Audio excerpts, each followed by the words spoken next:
3, 2, 1, iniciando psiconapsis.com, tu radio podcast, con los psicólogos John Sierra y Javier Rosso. Síguenos en redes sociales, Instagram y Facebook como psiconapsis.podcast, en Twitter como psiconapsis, correo electrónico somos@psiconapsis.com. Te esperamos.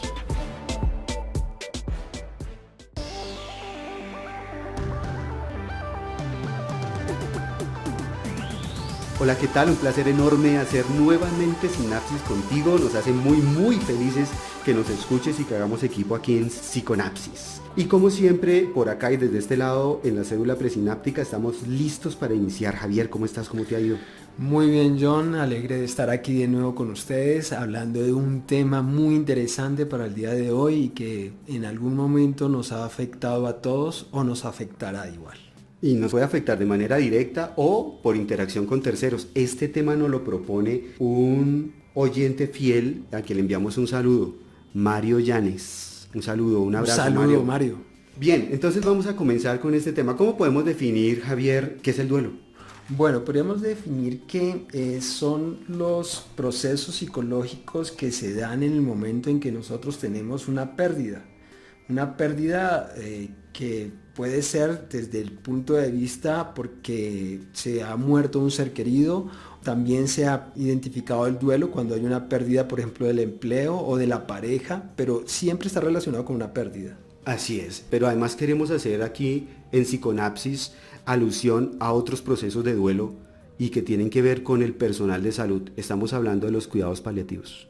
En cuidados paliativos, desde aquí, desde este lado de la mesa, les queremos enviar a todo el personal que se dedica a cuidado paliativo un abrazo, nuestra expresión de admiración y respeto por la labor que ustedes realizan. Y es que aquí nosotros podemos hablar, en lo que ellos trabajan, de lo que sería un duelo anticipado. Estamos hablando de casos donde una persona ya se pronosticó, tiene una enfermedad que terminal, no tiene cura, y entró en el proceso final de su vida. Entra entonces aquí este personal especializado a cuidarlo, a hacer parte del procedimiento, a estar pendiente aquí de otros factores, porque aquí entra entonces el cuidador del paciente, la familia del paciente. Y muy importante, estas personas del personal de salud también generan afecto, porque estamos hablando que pueden pasar mucho tiempo cuidando al enfermo y generan, claro, emociones encontradas. Luego a ellos también los va a afectar el duelo. Sí, es un personal que se ve muy expuesto a problemas psicológicos porque si bien están formados para poder ser muy profesionales, es difícil poder bloquear una relación emocional que se produce en el momento en que empiezo esa interacción con el enfermo. Y con la familia del enfermo. Y que no estamos hablando de una. Exacto. Atienden a 5 o 6 al mismo tiempo. Correcto. Y entonces son 6 personas que están en estado terminal, 6 o más cuidadores, más todo el contexto alrededor. Y 6 eventos de muerte potencial a los cuales ellos van a estar expuestos. Y todo el descargue y todo el proceso emocional familiar que se desbordará a partir de esa muerte. Por eso, desde la psicología debemos estar muy pendientes en este tipo de procedimientos. ¿Qué puede pasar? Cuando nosotros hablamos de un mal desencadenamiento en el duelo, estamos hablando de que puede desembocar en depresión, en que estas personas pueden pedir su propia baja laboral. No estamos hablando solo del personal de salud, también del cuidador. Estamos hablando de que podemos entrar en abusos de alcohol o entrar en este tipo de procedimientos para evadir y también eventos cardíacos. Sí, este personal tiene que verse atendida también a nivel psicológico, a veces psiquiátrico por parte de las instituciones donde ellos mismos trabajan y tener periodos de descanso en el cual puedan estabilizarse emocionalmente para retomar las siguientes responsabilidades con otros pacientes. Diríamos entonces que en lo que se refiere a la intervención psicológica en estos casos, pues podemos abordar lo que es antes y después del fallecimiento del paciente. Para prevenir ¿qué? La aparición de un duelo crónico. Y entre otras, pues lo que se trabaja es la identificación de qué etapa podría estar cruzando relacionada con las etapas del duelo. Sí. Hablamos también de los posibles abordajes del duelo.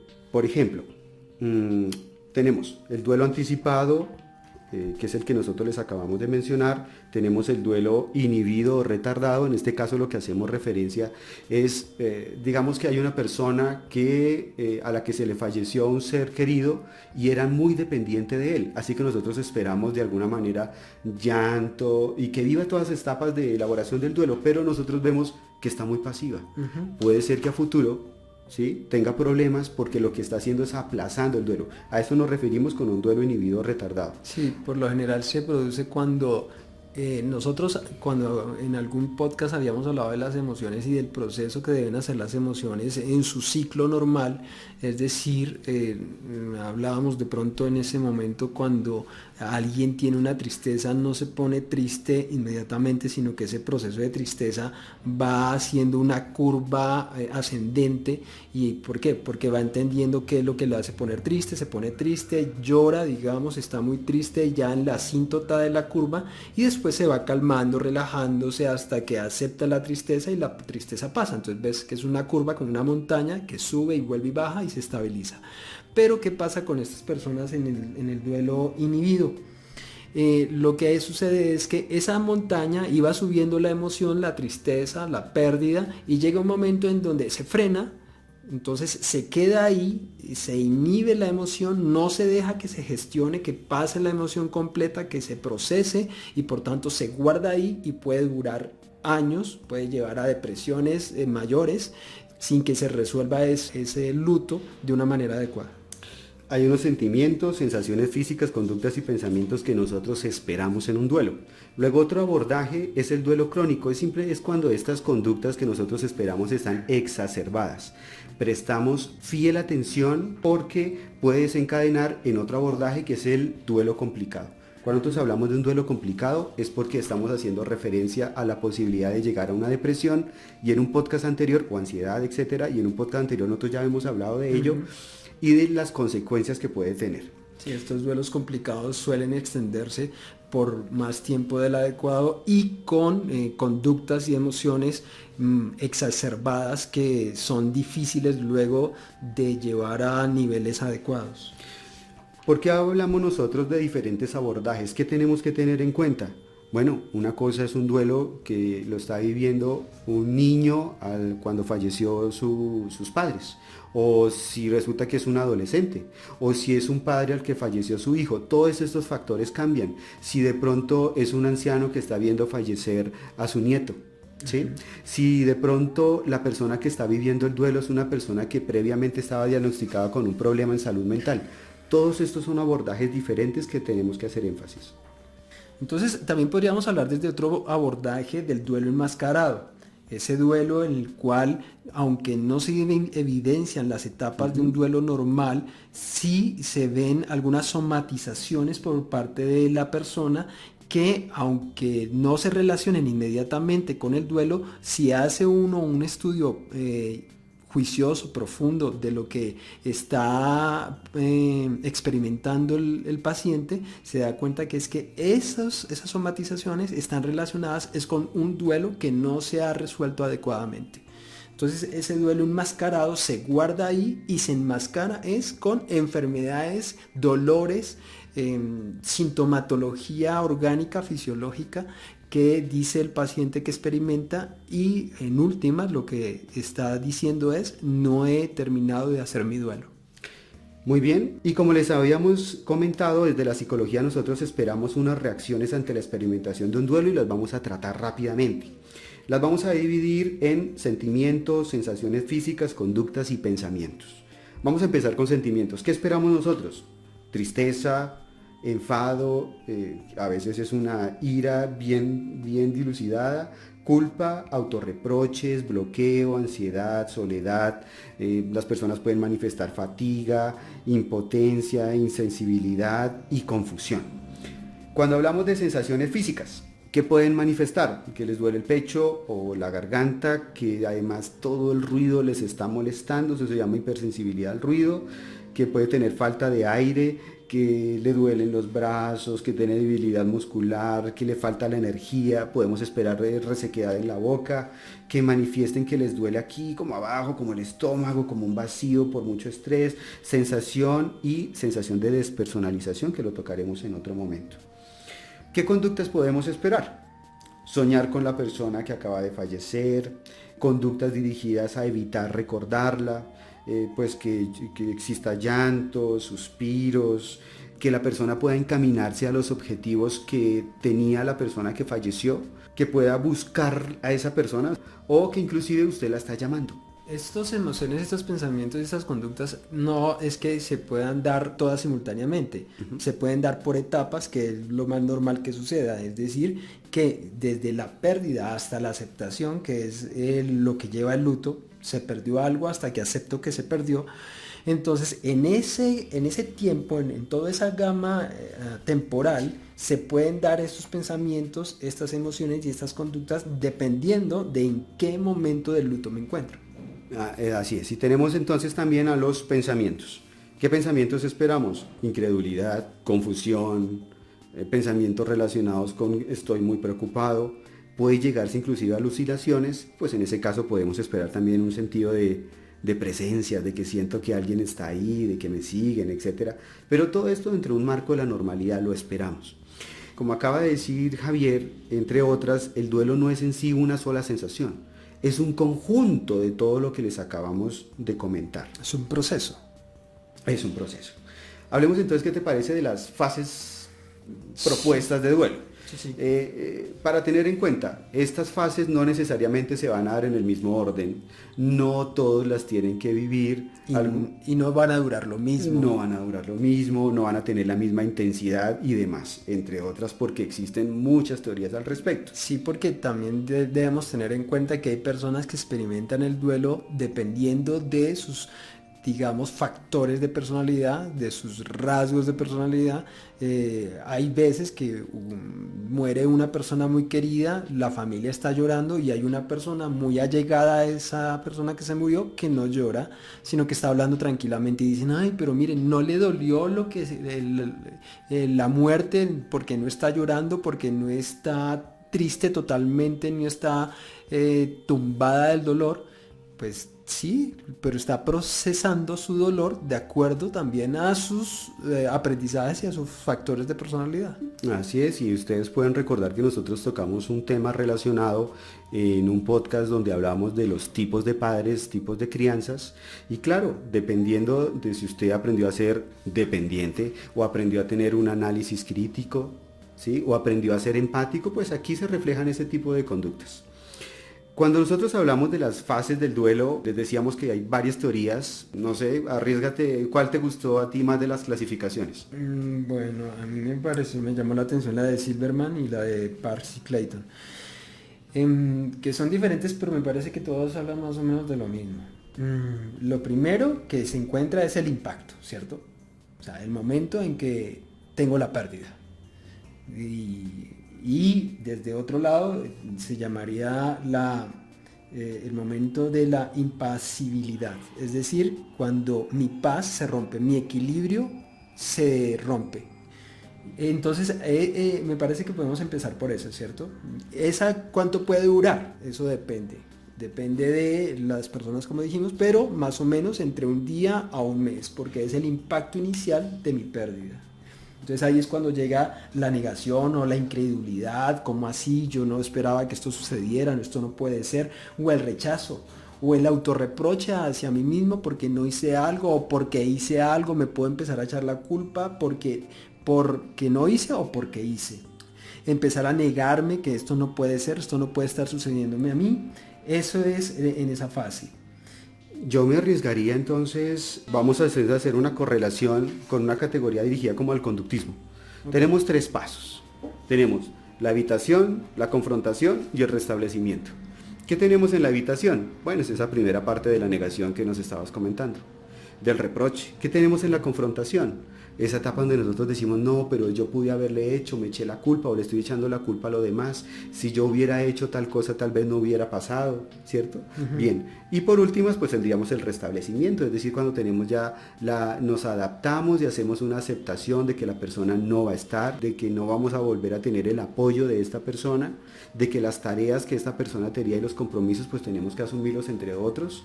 Cuando llegamos a ese punto tenemos ya el restablecimiento. Esas serían las 3 etapas: evitación, confrontación y restablecimiento. ¿Cómo te parece? Sí, me parece también adecuado, son totalmente correlacionales, porque después de la etapa del impacto que les hablaba, que es en ese impacto de la negación que hacíamos, que hay elementos inadecuados en los cuales se pueden vivir ahí, puede ser que nos alejemos de la realidad, que hagamos un distanciamiento de las personas, que no querramos hablar con nadie, o que si respondemos ante las personas respondamos de manera adecuada. Luego de esa etapa vendrá la etapa de depresión, es decir, cuando nos replegamos nosotros hacia nosotros mismos, nos aislamos. Esa etapa puede durar de varias semanas a meses, digamos 6 meses puede estar durando. Aunque no quiere decir que entremos en un estado depresivo. No, es esas conductas esperadas que tú hablabas ahorita y esas cogniciones esperadas que hablabas ahorita. Si esto no se procesa bien, sí podremos entrar a un estado depresivo, eso tendrá que ser observado. Entonces ahí hay una irritabilidad, hay un aislamiento en esa etapa. Ahí también... Ahí estaríamos como en la de confrontación. Exactamente, esa sería la etapa de la confrontación. Y luego vendría la etapa de la recuperación. El restablecimiento. La del restablecimiento, que ahí es cuando ya hacemos la aceptación de lo que ha sucedido, nos comprometemos con nosotros mismos, reorganizamos nuestras actividades, sabemos que vamos a volver al trabajo, sabemos que vamos a establecer de nuevo relaciones emocionales con familia, con amigos, si tiene que estar pareja o no va a estar la pareja, pero ya sabemos que vamos a retomar un ritmo adecuado de vida. En esas etapas hay momentos en los cuales se pueden complicar las cosas. Por ejemplo, cuando ha pasado todo el impacto inicial de la muerte, de la pérdida, y han pasado todos los procesos religiosos que tengan las personas o todos los elementos jurídicos y todos los ceremonias que tenga que haber, y la gente se va. Entonces se despidió todos los invitados, se fueron todos los familiares porque ya tienen que retomar sus vidas, y la familia o la persona que tuvo la pérdida se queda sola. Ahí en ese momento, ahí es cuando empiezan a procesarse todos estos pensamientos y todas estas cogniciones y conductas de las cuales estábamos hablando. Bueno, entonces, ¿qué te parece si entramos a una parte que podríamos denominar tips y sugerencias para una buena elaboración del duelo? Sí. Lo primero podríamos decir, tal como lo comentábamos, era aceptar en algún momento la realidad de la pérdida. Esto claro que va a conllevar tiempo intelectual, tiempo emocional, porque hay que enfrentarse con la realidad de que la persona pues ya murió, de que la persona no va a volver a estar, de que no podemos volver a verla. De aquí la importancia, tú comentabas ahorita, de los ritos funerarios, ¿sí? Es importante ir, de pronto, ver a la persona fallecida, llorar, ver a las personas que están llorando, consolarlas, dejarme consolar, y este tipo de conductas pues hace que yo acepte más fácilmente la realidad de la pérdida. Es claro que a todos nos incomoda un poco ver a alguien que queremos llorar, porque lo vemos triste y no queremos verlo triste porque me hace poner triste. Entonces, como no quiero verlo llorar, porque eso me hace poner triste, yo le abrazo y le digo, ya, tranquilo, no llores más, esto va a pasar. No, porque él necesita llorar, eso no lo debemos hacer, no debemos frenarle esa emoción como hablábamos ahora, sino dejar que se desahogue. Mientras esa persona no se haga daño a sí mismo o no le haga daño a un tercero, se debe desahogar de la manera adecuada, y nosotros tenemos que estar ahí presentes diciéndoles, yo estoy acá. ¿sí? De pronto no quiere hablar, nosotros tampoco tenemos que hablar, porque esa es otra cosa también interesante, que a veces la gente dice, bueno, yo qué digo allá cuando vea y esta persona empieza a llorar por su pérdida, yo no sé ni qué decirle. No, no hay necesidad de decir nada. Lo importante es que esa persona sepa con tu presencia que tú estás ahí si lo llegas a necesitar. Perfecto. Un segundo entonces sería permitirse experimentar el dolor, porque además de ser conscientes del dolor es necesario poderlo expresar, poderlo exteriorizar, dar rienda suelta al llanto, permitir que los demás lloren y llorar con ellos. Esto hace que yo pueda expresar emocionalmente mi dolor. Correcto. Esa es la manera adecuada. Y un factor importante, no detener el dolor, porque podemos encontrar casos en los que como siento dolor, angustia, entonces acudo a fármacos. Y la noticia aquí es que por más que consumas fármacos y los fármacos logren hacer que estés más relajado y calmado, esto no está aliviando el dolor, solo está dejándolo en pausa. Y puede que después se restablezca al estado previo al consumo del fármaco o empeore. Sí, ahí van a salir a flote todos nuestros problemas conductuales si no hemos aprendido a enfrentar una pérdida, un dolor, un sufrimiento. Entonces querremos hacer evitación experiencial, de la cual habíamos hablado cuando creo que hablamos de adicciones en algún momento. Esa evitación experiencial, ese evitar la experiencia dolorosa, hará que yo cree una realidad paralela en la cual yo no reciba ese dolor, sino reciba efectos placenteros. Y esos efectos placenteros me lo podrá dar el alcohol, las drogas u otros elementos ambientales, con lo que yo accederé a una adicción por no procesar el dolor y no sentir ese sufrimiento que me hace dar la pérdida. Un tercer tip, adaptarse al ambiente. Y aquí es importante aprender a recordar, a sentir, porque es que no se trata de olvidar. Y cuando yo puedo sentirme triste, recordar y poderlo expresar, estoy asumiendo la pérdida, estoy adaptándome al ambiente. Correcto. Lo que tenemos que hacer, recordemos que el no llorar a un muerto no quiere decir que no lo querramos y que no lo recordemos. Podemos recordarlo con amor, recordar esos momentos felices, agradables, esos momentos en los cuales nos reímos, esos momentos en los cuales nos sentimos fraternos, nos sentimos amados, para poderlo recordar con esos elementos positivos y no con todo lo negativo del momento de su muerte, de su sufrimiento, sino decir, este es el recuerdo que yo quiero guardar para mí de esa persona que se fue. Y uno cuarto, compartir con otras personas y generar nuevas relaciones. Como les decíamos, no se trata de olvidar a la persona, pero sí podemos hablar, recordar, hasta que nosotros veamos que podemos hablar, hacer mención sin sufrir, sin sentir la necesidad de llorar, y quiere decir que estamos saliendo ya avantes del duelo. Ese es el mejor camino, la interacción social. No podemos salir de los problemas si no tenemos ayuda de nuestras redes sociales. De ahí tan importante mantener nuestras redes sociales abiertas, nuestros amigos, nuestra familia, a las personas cercanas que tenemos, para que en esos momentos sean las personas que nos acompañan para poder nosotros empezar a salir del duelo y en el futuro se vuelvan la base nuestra para volver nosotros a adaptarnos a la vida sin la persona que antes estuvo a nuestro lado. En cuanto al tiempo general de duración de un duelo, pues totalmente depende. Nosotros podemos hablar que esperamos si es una relación de pareja y según los patrones de aprendizaje que tengan ellos conductuales, diríamos que en 4 meses puede estar saliendo del proceso más duro. Pero podemos hablar también de 1 año o inclusive 2. Cuando se pasa de este margen de tiempo, entonces tenemos que entrar a intervenir de inmediato. Correcto, esos serían más o menos los plazos. Por lo general se habla de más o menos 1 año para la pérdida por muerte, pero como ya dijimos, dependerá de cada una de las personas y de cómo procesa su dolor.